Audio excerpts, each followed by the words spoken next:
when I was growing up, to be a drug dealer was a prosperous position. You were honored. As a teenager on the streets of Buffalo, New York, Guy Iannello hung out with gangs and experimented with drugs. Drugs were just pills at first, and then it went to marijuana, and then it escalated and got bigger and bigger, and the drugs became more of a friend to me than anything else. Guy joined the Navy in 1972. Instead of straightening up, he fell even deeper into the world of drugs. At that period of time, I got into drugs very heavily, especially in the military. In fact, I got involved in a group of individuals, civilian and military individuals, that were involved in the drug world, and it really escalated my drug abuse to where at one time I was shot at and almost killed. When he left the military, Guy became a full-time drug dealer. But he was arrested in the biggest cocaine bust Western New York had ever seen. So at the age of around 20, 21, I was sentenced to prison for life. After serving only a year and a half of his life sentence, Guy was paroled. He married an old acquaintance, Kate. He started a limo service and several other businesses, most of which he used to traffic drugs. Guy made a lot of money, but there was a price. It was always the fear, always having to turn around, always having to look behind you, always being concerned where the phones were tapped, always wondering if you were going to get shot and killed during a drug deal. Along with Guy's paranoia came an increasing addiction to drugs. Soon it was more than Kate could stand, so she left. Eventually, drugs cost Guy everything he ever had and more. All the money I had, I went through. I was actually in my own home. It was in foreclosure with no running water, no electricity, no money, taking showers outside of hoses and eating where I could eat and taking sneakers out of garbage cans. I had no life. My only exit was death. I got to a point where I actually slit my wrists to try and kill myself because I could no longer live that life. I wanted to stop using it, and I couldn't. No matter what I tried, programs or anything, I couldn't stop. Guy was arrested again for drug possession.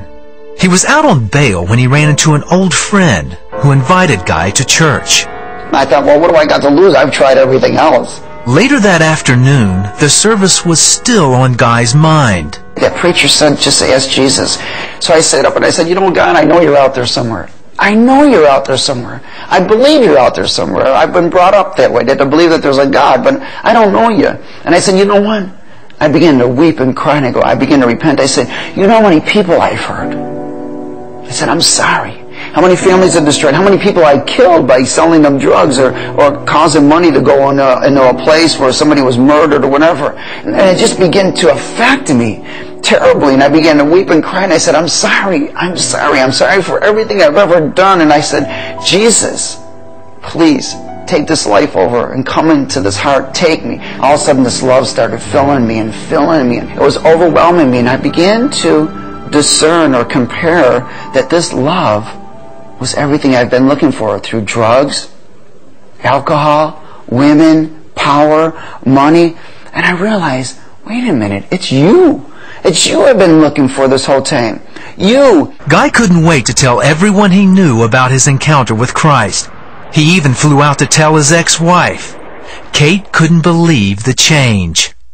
I saw the same person in human form, but he was entirely different in every other way. He was just so alive. I saw what born again really meant. The change Kate saw in Guy prompted her to make her own decision to accept Christ.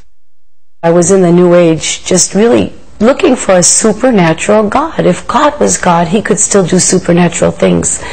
And I didn't find him in the supernatural through the New Age, but when I saw Guy changed totally, I knew that anything that could change that man was the God that I was looking for.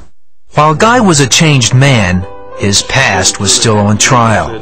When he went back to court, they ignored my life sentence. And here I had a mandatory minimum 4 years to do. I walked out of the courtroom with probation and no longer went to prison. Within 2 months, Guy and Kate remarried. Now I'm a pastor of a church, director of a drug program, which we have a discipleship for men and women.